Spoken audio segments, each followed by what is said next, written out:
perhaps I could use this as an excuse to go to those far-off planets with little polka-dotted people if necessary, and be able to talk about love, war, nature, God, sex, all those things that go to make up the excitement of the human condition. This is Captain Jean-Luc Picard. Welcome aboard. Jean-Luc Picard to the Starship Enterprise. You want to review your rapid progress? That nonsense is centuries behind us. To the Starship Enterprise. Oh, yeah? That is enough, damn it! Tempo, mon capitan. To the Starship Enterprise. But you can't deny that you're still a dangerous, savage child race. Of the planet Earth. You just don't get it, do you, Jean-Luc? That is the exploration that awaits you. Not mapping stars and studying nebula, but charting the unknown possibilities of existence. Ho, ho, ho, and welcome to Humanist Trek. It's a comedy Star Trek podcast about the humanism in Star Trek. I'm Sarah Ray. And I'm Allie Ashmead. And this is our last episode before Christmas, I guess. Yeah. We're not doing Trekmas this year, are we? I don't think so. I ain't got no money. No, I mean, same. I got no money. This year has ravaged me. It's crazy. I look back and all I remember doing is work. Like I was literally just getting through the year. Mm-hmm. I got nothing to show for it. I mean, I did do one cool thing, go to Africa. Yeah. But other than that, I worked my ass off. This is the first year that both of my kids are on the other side of the Santa curtain. Does that mean that they don't believe in Santa anymore? Yeah. The truth has been revealed. Yes. Innocence lost, right? But it's still fun. Oh, absolutely. And so, we've talked about this before. In the atheist circles, there's a lot of strong opinions about whether or not you should teach Tooth Fairy, Santa Claus, that kind of stuff. Because is it just like teaching them about, a God that doesn't exist? And the difference being that, when pressed, God believers will double down and say, no, he's absolutely real. And when you talk about Santa or the Tooth Fairy, you go, yeah, no, you figured it out. Good job. Right. And so the conversation happens a little differently. You worry that your kids are going to feel like they've been lied to, that in some way that they're going to harbor some kind of ill feelings about that.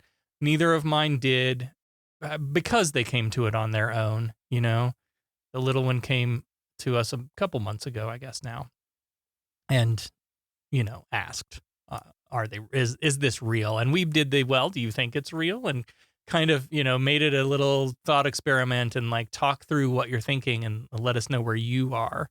I think that is actually a healthy way to go ahead when they're young. Let them believe in the impossible. Let them believe that there's a guy that flies around in one night all the way around the world. It adds to the wonder of Christmas. And then when they do start asking questions and come to it, and it is like a thought experiment, they'll come to it on their own.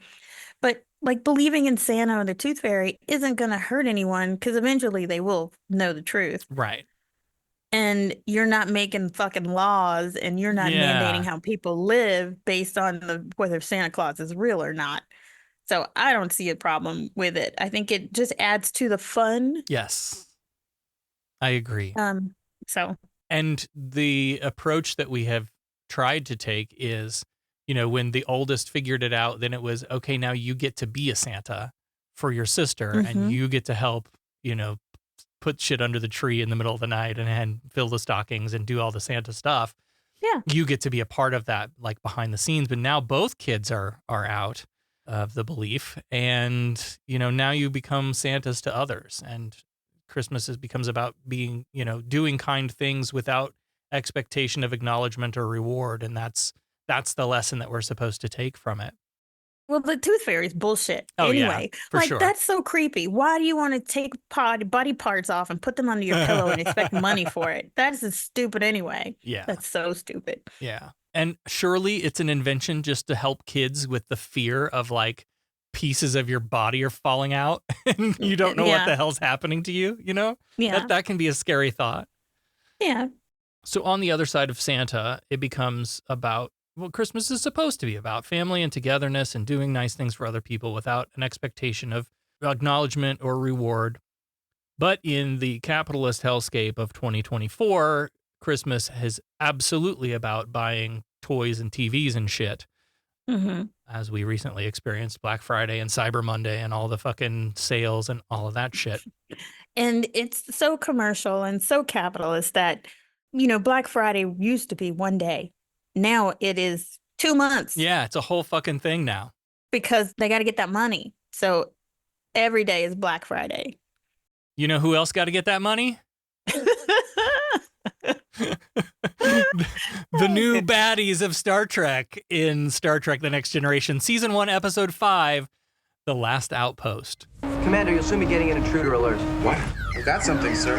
Intruder alert, sir. It's an old-style starship, sir. Constellation class, heading this way under impulse comm.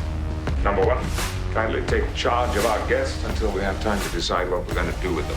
Sir, number one, keep them out of my way. So this episode starts out in pursuit of a Ferengi ship. We've heard a lot about these people. They've been introduced as the new baddies of Star Trek, so it's time to get to know them better. And these particular Ferengi have stolen a T9 energy calculator from an unmanned Texas Instruments facility on Gamma Tauri 4. What was the calculator we all had to have? It was a TI something, wasn't it? Texas Instrument TI something, 10 or yeah. Something, yeah. The CCTV footage shows that it was Ferengi that was sneaking into the unmanned post and stealing it. So the D gets to play space cop. Bad boys, what you want, what you gonna do? So they get to go after them and recover the stolen converter. And like you said, they're excited about this because they're like, we've heard about the Ferengi, but we've never seen them. So this is going to be their first encounter. Your Honor, I would like to submit the following evidence into the court. You remember that TOS episode where we see the Romulans for the first time and Lieutenant Bigot McGee goes all racist and Kirk has to tell him to keep his bigotry in his quarters? Here we are following another alien species around that we've heard a lot about, but we've never seen them before. TNG Season 1 equals TOS Season 4. I will rest my case soon, I promise. But there's more evidence coming. and you're right. I mean, these are just all familiar scenarios that we've all seen. And maybe they did, I don't know, they did that probably maybe to draw the old TOS audience in. Yeah, sure. Well, this chase leads them to a previously unexplored star system where the Ferengi drop out of warp near one of the planets. And we learn that the Ferengi are rumored to be technologically equal to the Starfleets. The Enterprise sort of pick up like a power surge from the Ferengi ship, and they're getting a lot of fluctuation of energy readings. So Data thinks that there might be a malfunction in their engines, which Geordi says makes a sarcastic remark. He says, "Oh, it breaks my heart." And they lick off a few shots. And the first one, I don't know if you noticed this, if it was the remastering or what they did, but it looked like that first shot hit the like it bounces off the deflector shields of the Enterprise. Like it just bounces off into space. Maybe. I don't know. Tasha's ready to fire back, of course, because she's got her finger on that trigger all the time. Always. And the Ferengi vessel seems to be turning to face them, and they assume maybe they're turning to fire, but Picard holds on that and starts to make a phone call. And then suddenly the D is losing control. Shields, phasers, power systems, the whole D is going limp. Worf says, immobilized by the damn Ferengi. Breaks my heart.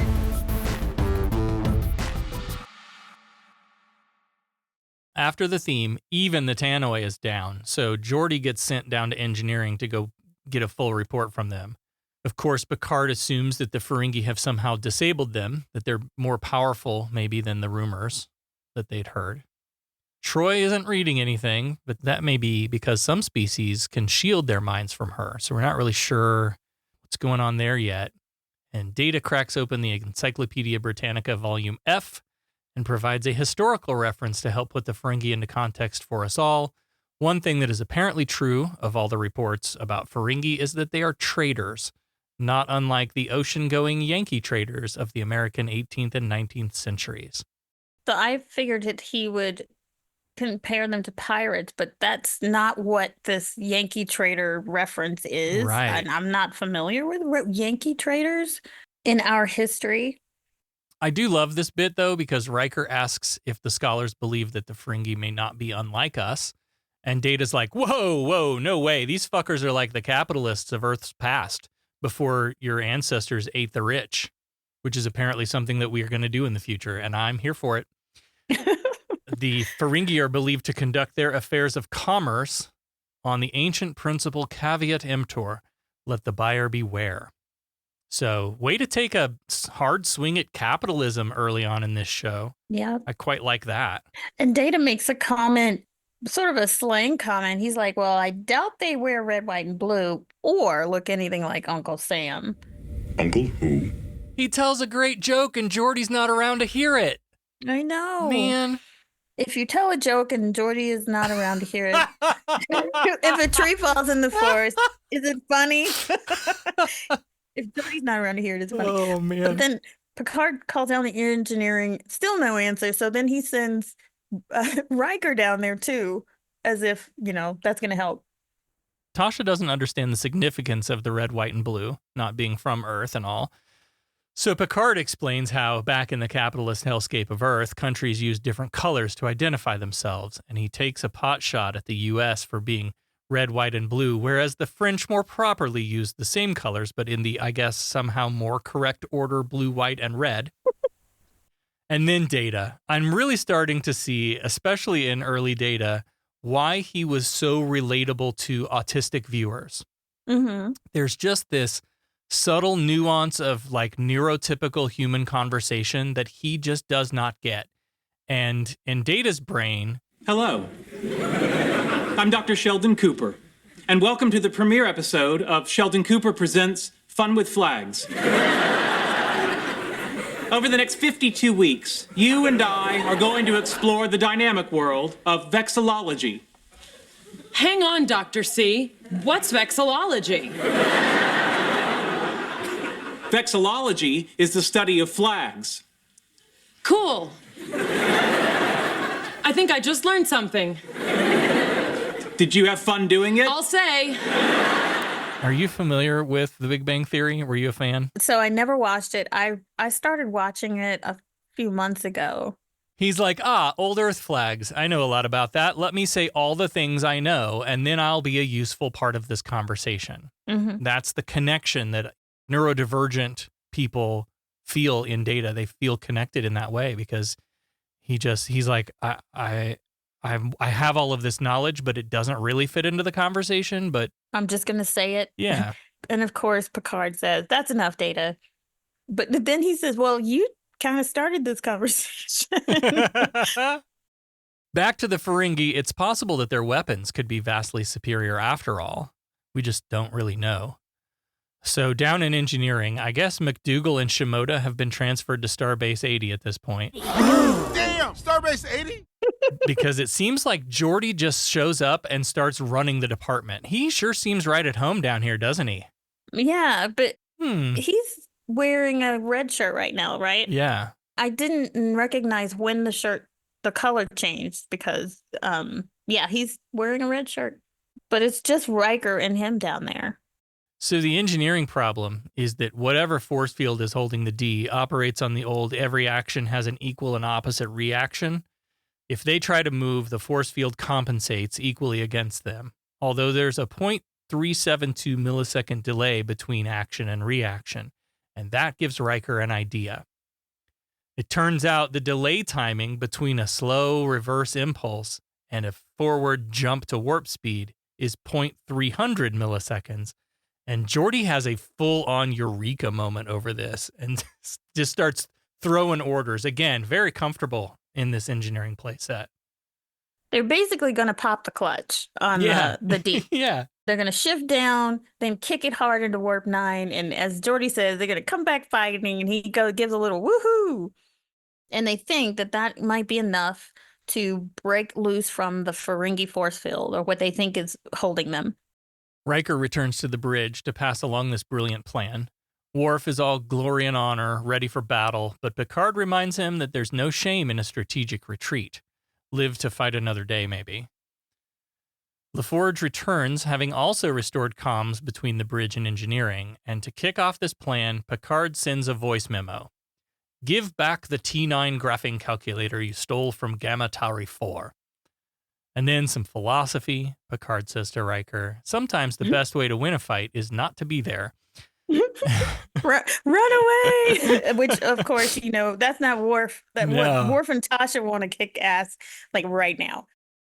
And then Riker quotes Sun Tzu, he will triumph who knows when to fight and when not to fight. Put a pin in that. Yeah. I love that they teach that stuff at the academy. Sun Tzu and all the philosophers and all that stuff. There's a bit of tension building here as they initiate the warp jump, but all the lights go out and they're not moving at all. They try their plan, the ship vibrates, and nothing happens. And then Picard says, shit. Basically, in French, though, he says merde, and because it doesn't work. But I thought that was weird because I'm like, wow, that's a bad word. And then in 1987, they didn't do bad words on TV. But if you do it in French, it's okay, apparently. Yeah, I don't know why they made that choice, but yeah. On Data's panel, there's just all kinds of Mike Okudagrams flipping through, somebody scanning all of their shit. And again, they assume it's the Ferengi just being way more advanced than they had first believed.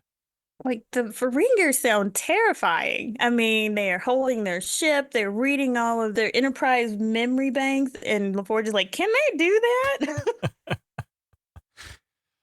Troy, of all people, makes the suggestion that, we've been so focused on this other ship out here. You guys know there's a planet down there, right, that we're in orbit of?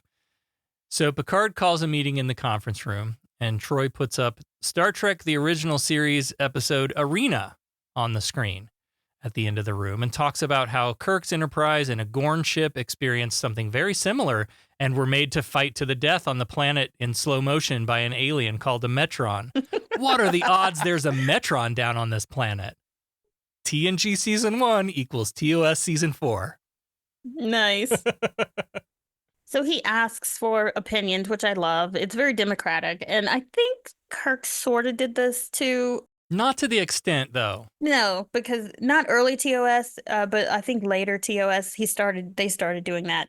I feel like Kirk's approach was, I'm going to do this thing. And then you had McCoy on one shoulder and Spock on the other, the angels and the devils, like either talking him into or out of, or like it was a... They were arguing against each other. Yeah. Yeah. And then Kirk did what he wanted. Where this approach is like, Picard is saying, I'm not going to tell you what I'm thinking yet.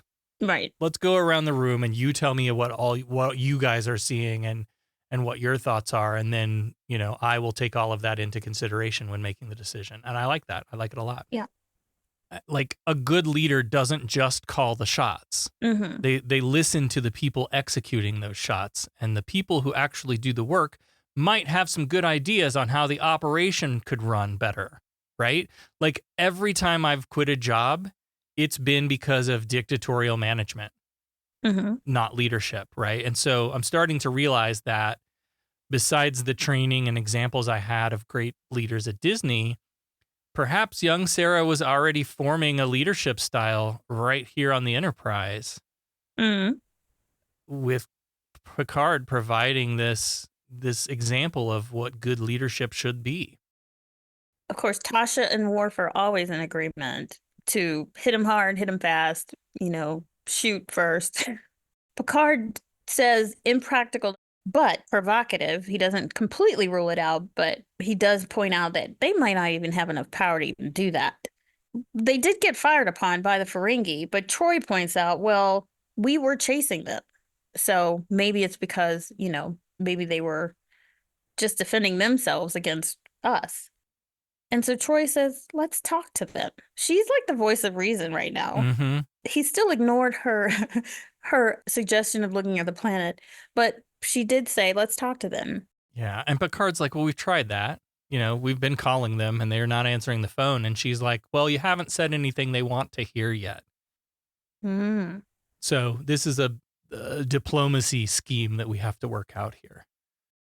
Picard dismisses them and moves to stare out of the window into space, but he holds Riker back for a one-on-one because Riker hasn't given any opinions. And Bill thinks they've covered all the bases, but Picard points out there's one other option, a very drastic option, one that leads to total annihilation. Better avoid that one. Back on the bridge, Picard delivers a kindler, gentler message to the Ferengi. He says to the Ferengi, you know, it's obvious we're both in this situation that needs resolving, and we're willing to do whatever's necessary. But I would like, or I would request that you present your terms to us. So he's like asking them what's going on instead of barking orders as his first message did. And he's sort of tipping his hand here that that the Starfleets believe the Ferengi are behind whatever's happening to them, that the Ferengi are the ones holding them in place. I see where you're going. We shift down, then kick hard into warp 9. Yeah, come back, fight. Woo-wee! Did we do it, Geordi? Ask me after it's done, sir. Picard's log out of the break really clarifies where Picard's head is in all of this. He's prepared to meet any reasonable and necessary terms the Ferengi might demand.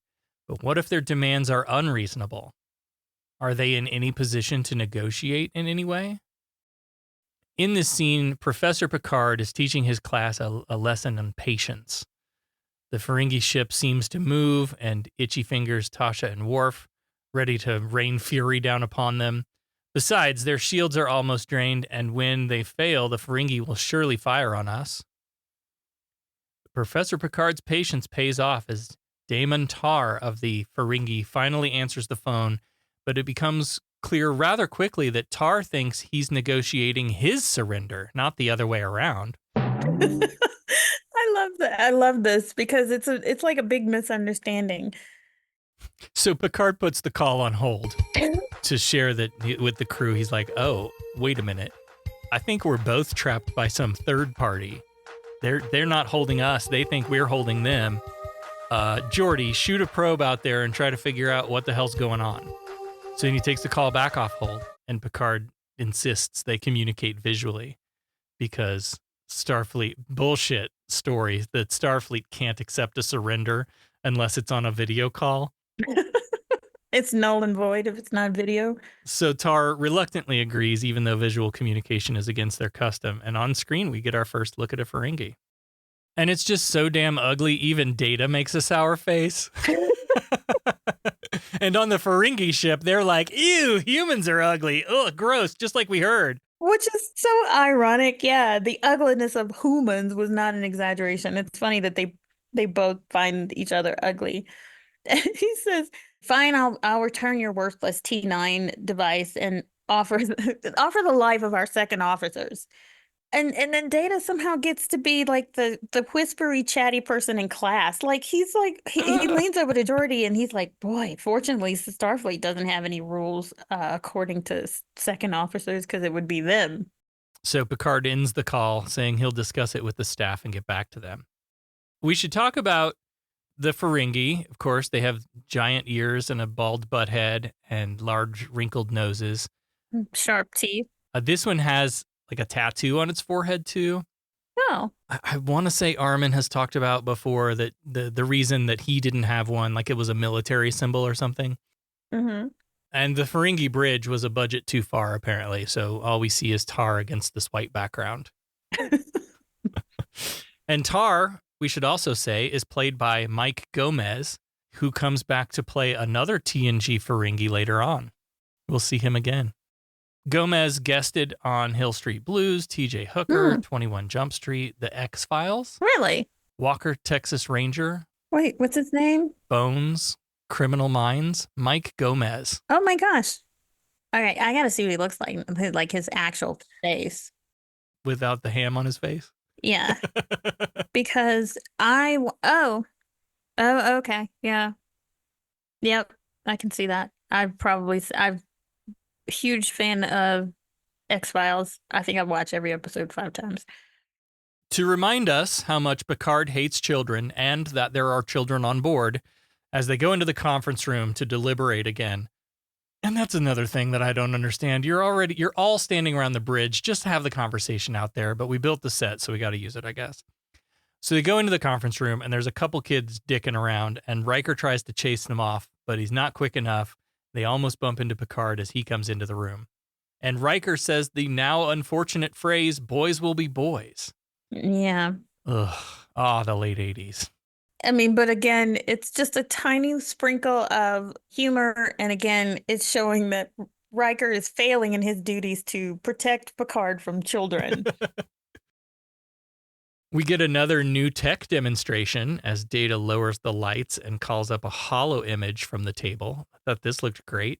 Yeah. It's in a different language, but Google Translate kicks in pretty quickly, and we see a symbol and the words Tkon Empire. Speaking of comedy, during this whole meeting, Data is dicking around with a Chinese finger puzzle, which we assume was left behind by the kids or something. Yeah. This is the stuff that TNG is made of right here. I know, it's so subtle, but I love it. It's very effective. He explains that they've only ever had long-range scans of this planet, but it's Class M and was once the center of a massive space federation, not unlike their own, population in the trillions. And you've probably never heard of them before because they went extinct 600,000 Earth years ago. And at this point in the lecture, Data has gotten his fingers stuck in the finger puzzle, and it is short-circuiting his ability to concentrate on the serious stuff. He's still trying to explain stuff, but having some difficulty. And Picard's like, "What are you doing?" He's like, "I'm trying to get unstuck. It appears that I am stuck, and I'm trying to get unstuck." And the Forge, you can tell when they probably filmed this scene, there was some real laughter. Oh yeah. And LaForge is like my hero. And of course, Picard reaches over and frees his fingers so that he can continue doing his job. Apparently, this ancient aliens race were so highly advanced they could move stars. Wow. Right? Holy shit. And those stars' planets functioned as outposts, a kind of defense system. A whole network of Brinks Home Security Systems all linked together by some kind of interconnected network. The internet. An internet. Oh my God. As he is explaining all of this, Tasha comes over the intercom and says, "Captain, I've got something to show you, and this might be worth it." And she throws the image to the briefing room. And then they see the image of the planet with streams of energy. So they see the planet and they see the two ships, and then there's energy beams of lightning that actually is showing what's holding them. And it's not the Ferengi, but it's the planet. You mean to tell me that Geordi's literally see energy visor didn't pick that up on the view screen? Oh my gosh. Send him to a window to look outside or something. You're right. Yeah. Here's another one. Despite the earlier suggestion that this was the center of a massive federation of trillions, Data now says that this planet may have been the most remote of their outposts, which is why it survived when their sun went supernova. So which is it? I digress. But there's no life form readings. So the plan is to beam down and investigate the planet, the source of the force field, and rather than a TOS-style beat 'em to it approach, we're going to invite the Ferengi to be part of this exploration. And just one last little bit of comedy as they're walking out the room, Geordi picks up the finger puzzle off the table and tosses it at Data. Don't forget your toy. Then get unstuck and continue with the briefing. Yes, sir. That is what I'm trying to do, sir, but the solution eludes me. My hero.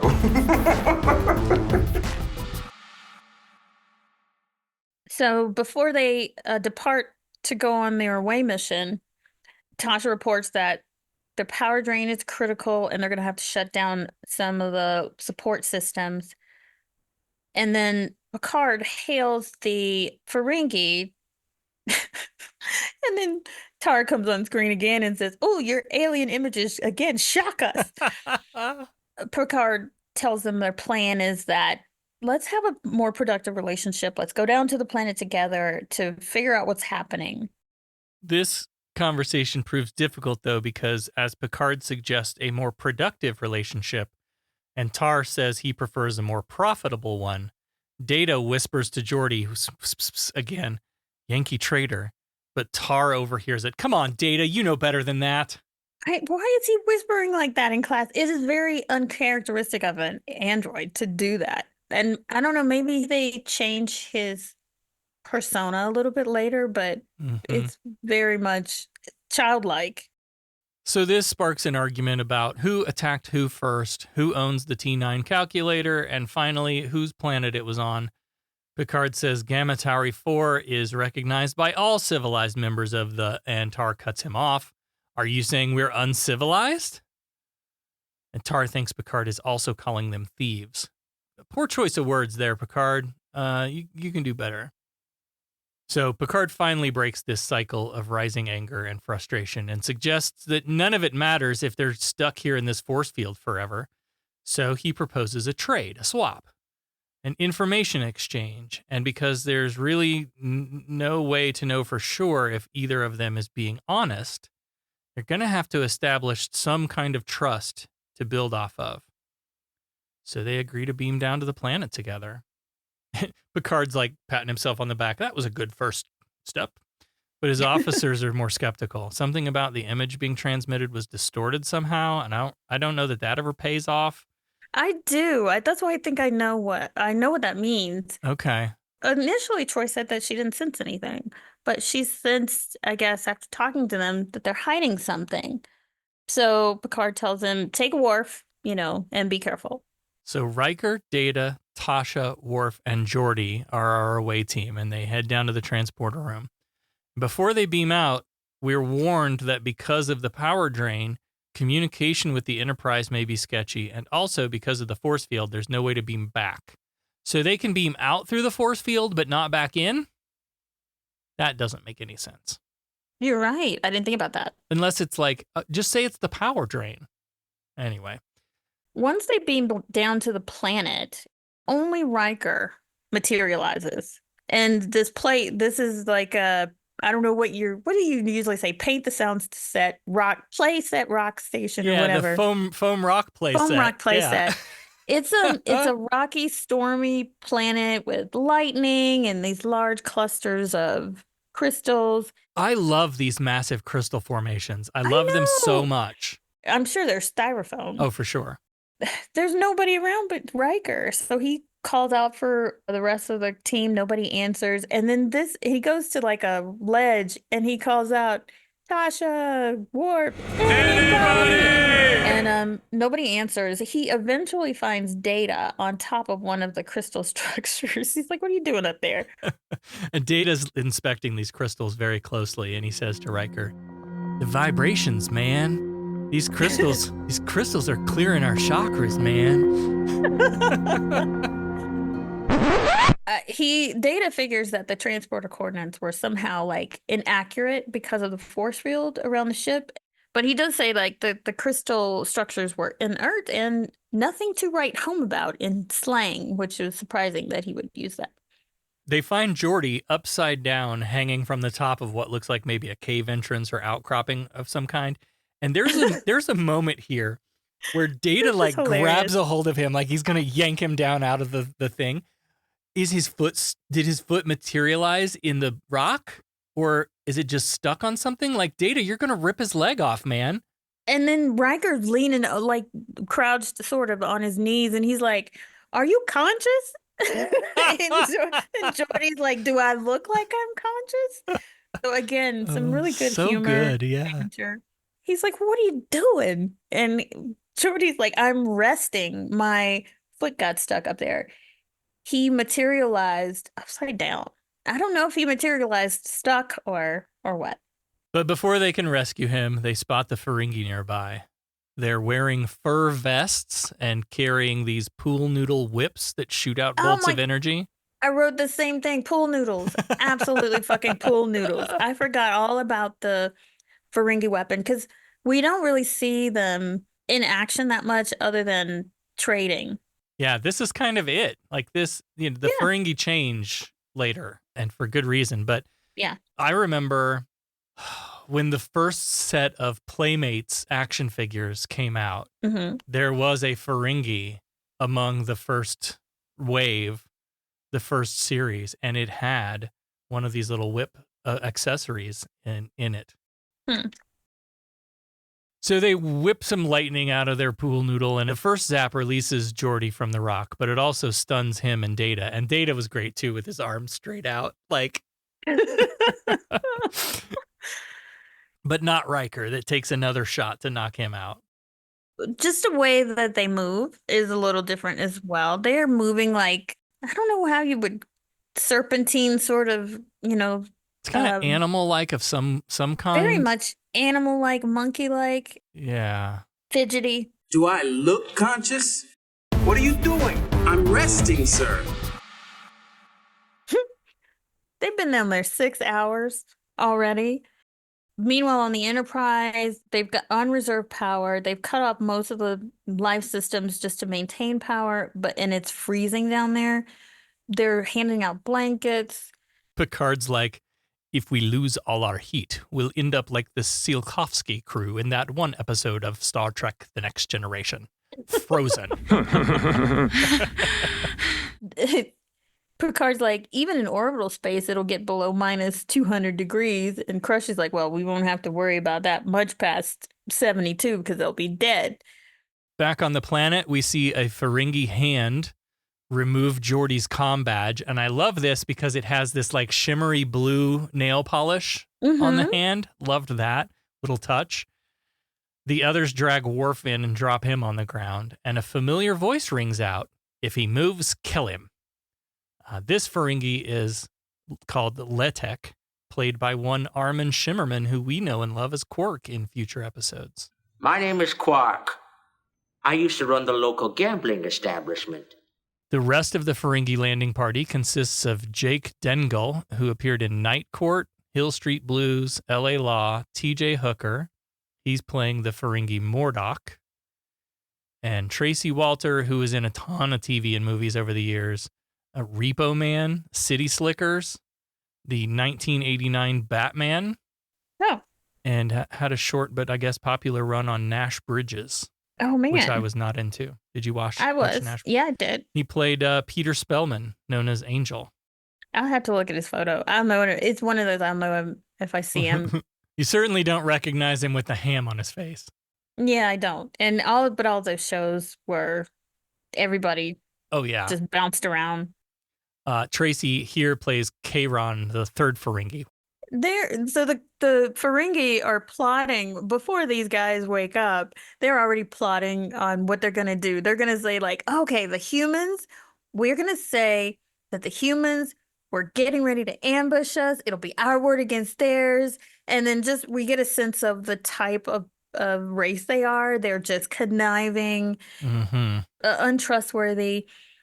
They like gold because when they took the comm badge and they I guess they bit it tastes like gold, and they just love shiny things like cats. Riker starts to regain consciousness and finds his head in Geordi's lap, and he shakes his head and he's like, Jesus, how much did I have to drink? Oh my. So Riker is up and about now. Letek is investigating the comm badge. Looks like gold, tastes like gold, and Riker finishes. It is gold. But as the Ferengi draw their whips, the lightning and thunder goes crazy. And you know what they say about guys with big ears? They are sensitive to sound because the lightning has them holding their ears, and that momentarily distracts them. While all this commotion is happening, the other away team members start coming to. Worf first, and this was great. He makes a run at two of the Ferengi and flips them over. And this is actually a really comedic Star Trek fight sequence. Star Trek fight! I love this fight. I mean, because again, like you said, they're kind of like conniving, sniveling, the way they act, the way they move. The way they move. So they've got and they're short and they're kind of hunchbacked, and one of them jumps on Riker's back or whatever, and it's just really funny. But then they're also very mouthy, because while they're attacking the humans, they're like, kill them, and then they're calling the humans hideous monsters. This all comes to an end, though, when Tasha, who you probably forgot was even down on this planet, shows up on a rock ledge with her phaser drawn. Is this the first time we see the Dustbuster phaser? Before we've seen the garage door opener ones, but this is like the Dustbuster phaser. Maybe. Tasha pops up in the distance and she says, stop. And then she's like, you've heard of phasers. And she's got control of the situation now. So she makes them all behave and stand over there. It wasn't clear to me if the Dustbuster being drawn is what stopped the fighting or the sight of a human female. It could have been both because they are horrified by seeing her. They're like, is this a female, a human female? Every time a dude, and when I say dude, you know what I'm talking about, hats and beards. Every time a dude says female, this is what I think of. I think of these sniveling little fucking Ferengi, the females. Is this a female? A human female attack? It's true. You work with your females, arm them, and force them to wear clothing. Sickening. It's so comical to me how they talk about it. Oh, you work with females, you arm them, and you force them to wear clothes? That's disgusting. It's hilarious. I will say, so my thought was around their distorted transmission is to make them appear bigger than they were because they're tiny. Oh, no, that makes sense. Okay. And maybe they did that on purpose they only showed their head. So they are hiding something. They're tiny. Yeah. They're tiny little pygmy cretins, as Worf called them. I like that. That's great. Back on the D, the cold is really setting in. They've tried to gather everyone on the ship together to reserve power to that one area, but that won't last long either. And Picard asks Crusher about Wesley. Have the boy sent to the bridge, number 1. My name is Wesley. It's Wesley I wanted to speak to you about. The boy? My name is Wesley. He seems to have developed some sort of special attachment to the boy. My name is Wesley. Did he say Wesley? The boy? My name is Wesley. What is the boy doing here? My name is Wesley. The boy. Where is he, please? My name is Wesley. The boy? He's outside. My name is Wesley. Wesley Crusher, report to the bridge. On the double. Who she says is in their quarters, and she was tempted to give him a sedative. Picard argues he has the right to meet death awake, and Beverly asks, is that a male perspective? And Picard replies, rubbish. On the planet, Tasha tries firing her phaser, but the beam seems to get sucked into those crystalline structures. The Ferengi try to fire off a whip attack, and it too gets absorbed by the crystals. And Data's like, see, man? I told you, the vibrations, man. And he's got like a little crystal hanging from like a bit of twine around his neck. And they notice, okay, the Ferengi's weapons worked before, so something different happened, something new. And then that's when Geordi pipes up, and now he can talk about what his special biomechanical eyes are showing him. There's patterns of force. Hey, isn't that a TOS episode? You bet it is. Yep. But he says there's patterns of force everywhere. The entire planet's been turned into a power accumulator. So that's the deal. The planet is drawing energy from their ships in the same way that it's drawing energy from their weapons. And then suddenly a kind of holographic face appears near this bridge-looking structure thing. Very Star Trek Cybok meets God to me. Here we go again. Yeah. Yeah, and there's light whirling all around, and it asks if they are barbarians, commands them to speak, while the Ferengis hold their ears in pain. Is that a male perspective? Rubbish. Then the face asks, who will meet the challenge? And Data says, this must be the Metron Counselor Troy mentioned from that one episode of Star Trek, the original series. Latek points to Riker and says him. He volunteers Riker. Threw him right up under that bus. Always. They're so funny and comical, though. This voice or whatever calls himself Portal 63 and says, you've awakened me. Do you petition to enter the Empire? And Riker wants to know, who the fuck are you? He's the guardian of the Tkon Empire. And he turns into a man. He's wearing this long black robe with a hood and carrying a halberd. And I didn't notice this, but I did a little research. Apparently, the shape of the halberd blade is the same shape of the Tkon Empire logo that we saw on the little display earlier. This portal guy seems really fascinated at being turned into a biped to interact with the away teams.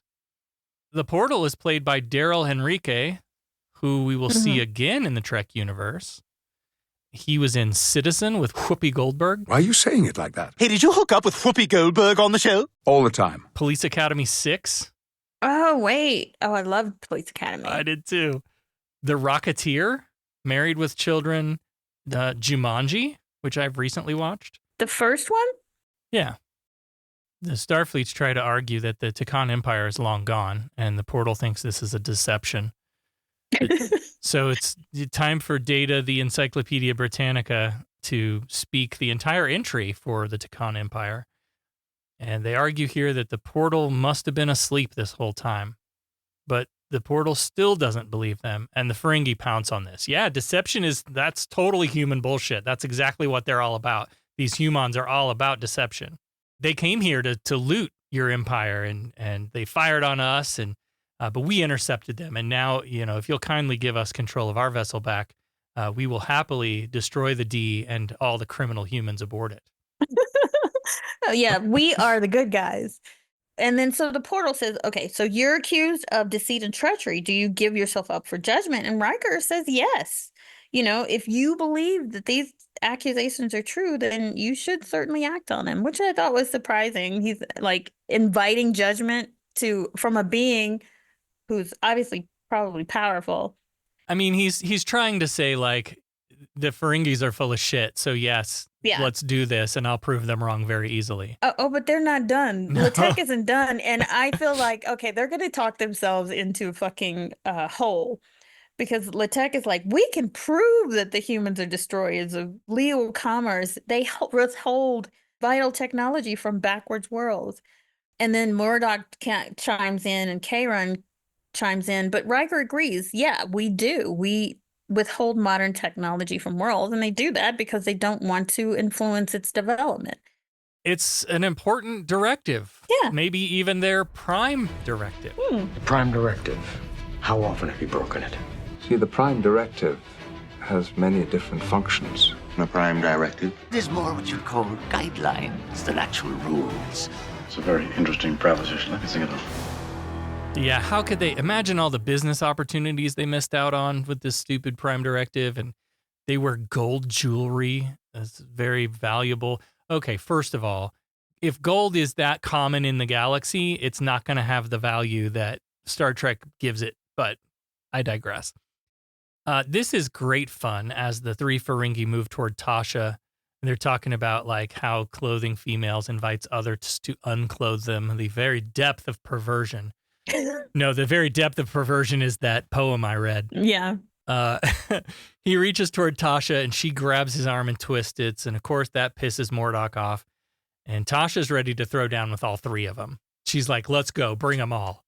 He's doing this weird hand, like he's moving and doing this weird thing, and he's telling her to submit. Like cracking up so hard.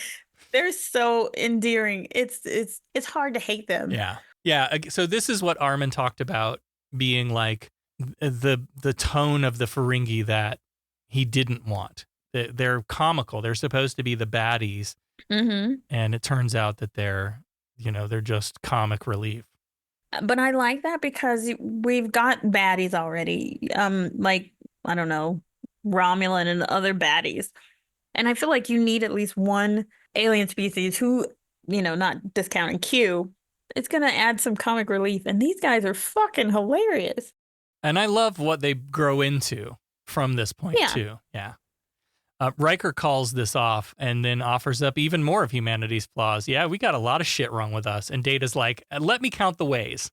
And he starts enumerating all of humanity's flaws. And the Ferengis stick their nose into this again, but Portal calls all of them savages. And he wants to deal with Riker first, in the fashion that the Empire has always challenged savages. And Worf, of course, assumes this is going to mean battle, and he really has no other purpose on the show yet. So Yeah. he's like, let me fight him. I'm the warrior typecast character.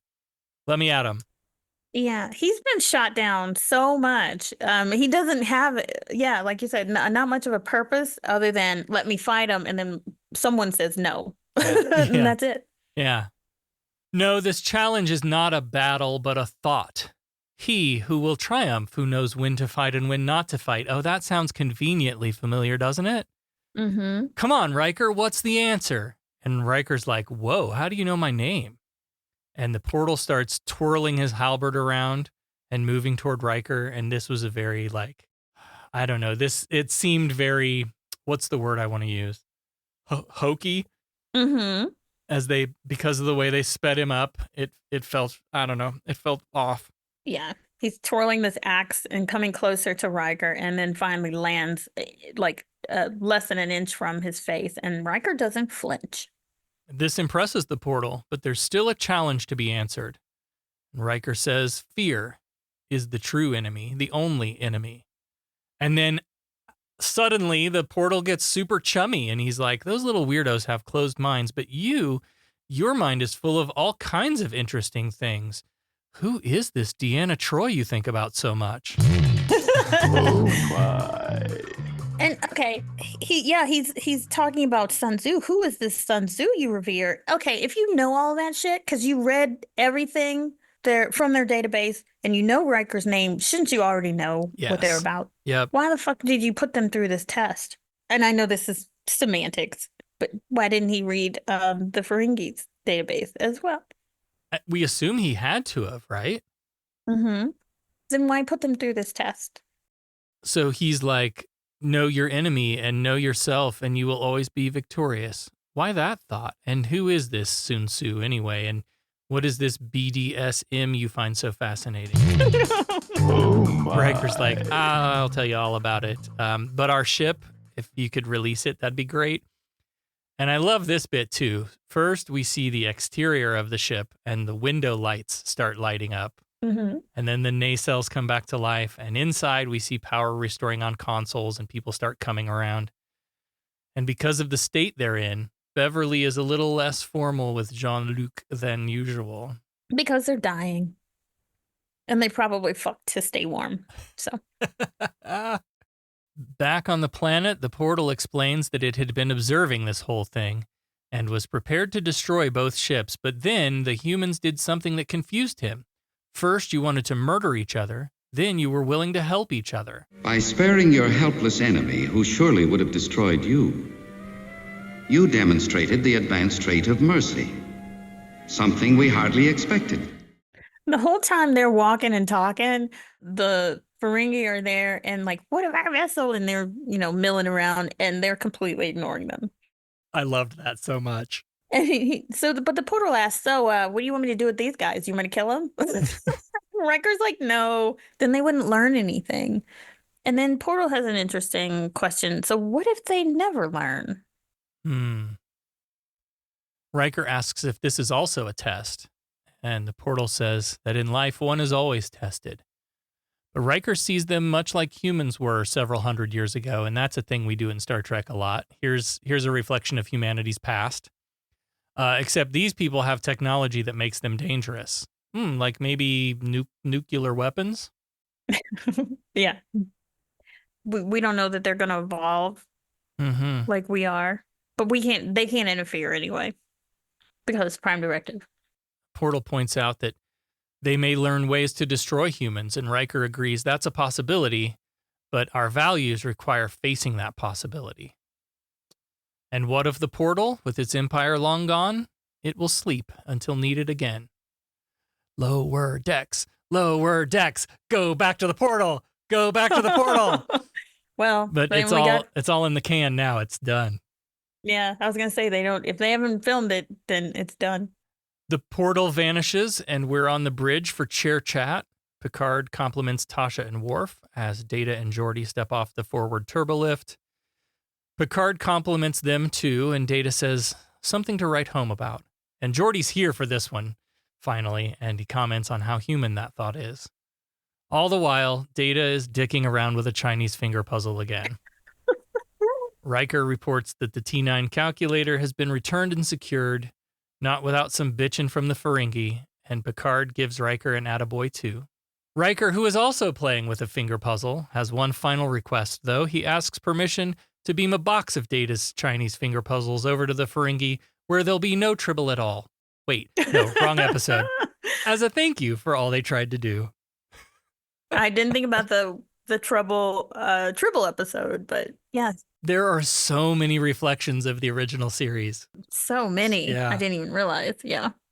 Picard orders LaForge to set a course, but the camera drops to reveal that his fingers are stuck in a Chinese finger puzzle too. So the joke just keeps layering and layering, and it's great fun. And then Data reaches over and pushes the button for Geordi because his fingers are occupied. This is what I love about this series. This is they're humanizing. They're not stiff military people. They're humans, and I just love it so much. They're not stiff military men chasing ass in the galaxy, because that's kind of what they were in TOS. Off to the next adventure. Boy, I'm sure glad that's over with. I'll be glad to be relieved of this cargo. Me too. It is done, and perhaps just as well. Yeah, but you know, I learned something today. I sincerely hope that this is the last time that I find myself here. You just don't get it, do you, Jean-Luc? You see, of all the species, yours cannot abide stagnation. Change is at the heart of what you are. That is the exploration that awaits you. Not mapping stars and studying nebula, but charting the unknown possibilities of existence. So I liked that this episode takes a bold swing at capitalism. Mm-hmm. And have we learned anything from 1987? Did Star Trek's warnings sound the alarms and help shift our culture? No. Instead, we gave the capitalists more power and control, less regulation, and then elected one of them king, not once, but twice. Terrifying. Have we learned nothing? Nope. I also want to talk about the scene where, as they're all dying on the Enterprise, Beverly and Picard talk about how she's handling this imminent freeze-to-death thing with her son, and says that she considered giving him a sedative. That's the humane thing to do. Picard is wrong. Oh. His meet death awake is machismo bullshit. Give me all the drugs. Fuck that. I don't want to suffer. Although at the same time, it should be a choice. His choice, for sure. I mean, I get it. He's her child. But he's old enough now to make that choice on his own and not. So both of them are trying to make this choice for this teenager. Yeah. And that's not fair. Yeah, that's true. And he's on a starship. He knows the risks. He's very smart, actually smarter than everyone. So, of course, the in-your-face theme is the Sun Tzu philosophy of knowing when to fight and when not to fight. And that was demonstrated at every fucking turn on this episode because Tasha and Worf were just hovering on the buttons. Like, juiced up on steroids, ready to kick some ass. And Picard keeps talking him off the ledge. We're going to do patience in this situation. And then how fear is the real enemy and all that. And had they given in to fear, they would have I was going to say that they would have blown the Ferengi out of the water, or the Ferengi would have blown them to bits. Yeah. And then that idea at the end where even though our enemies may one day learn to destroy us, it goes against the values of Starfleet, the values of the humanism values of Starfleet, to destroy them first just in case. Which is kind of what the portal said without saying was, if you let them keep going along this path, they might find ways to destroy you. But they might not. And it would be unethical to take action now on a maybe what if. Because of fear. Yeah. Yeah. Circles all the way back around to fear. Did anybody die in this episode? Nope. Man, what the hell, guys? Less people seem to have died in TNG so far than I anticipated. Yeah. I didn't realize how bloodthirsty TOS was because I was writing rhymes every week. Yeah, this ain't your daddy's Star Trek. I I suppose. We can handle all the pleasantries later. Now, let's get down to business. I am willing to pay handsomely for you. I think you've had a little too much to drink. Now, what do you know about my money? Your money. The money he stole! You stole his money? Those vouchers I gave you were every bit as good as Latinum. You can spend Latinum almost anywhere. Those vouchers are only good at your bar. And of course, as always, we want to thank our top patrons, our founding admirals. A special thank you to Russell, Allie, Peter, Sarah, Sherry, and Bruce. Thank you all so much for supporting the show. Listeners of Humanist Trek at Tanagra, the podcast, It's Humor in Laughter, Dathon on the Patreon Sea. Shaka, when the reviews fell. Kahlo, his pledge at Patreon. Humanist Trek, their content wide. Darmok and Jalad at Patreon. Pledge with arms wide. Mirab, with your support, your laughter, Temba, his arms open. Patreon.com/humanisttrek, where laughter flows. So Koth, in joyous unity. Captain, Starfleet Academy is requesting an update on our estimated arrival. Finalists, please take your seats. I must admit you have a very fast mind. Once I realized it was a trick question, there was only one answer. Although only one student will be chosen for the Academy, any of you could easily qualify. Candidates, good luck. You got called to the superintendent's office. It's a story I'd like to hear. All right, Becca's back now with the answer to this week's Starfleet Academy Cadet Challenge that we already know the answer to for the Last Outpost. Remind us again the question for the Last Outpost. What swear word was linguistically disguised in this episode? Of course, we knew the answer to this is merde in French. Shit. Yeah. Yay! We'll take those easy points. I knew that one was going to be too easy, but whatever. I'll take it. All right, next week then we'll be reviewing Star Trek The Next Generation, Season 1, Episode 6, Where No One Has Gone Before.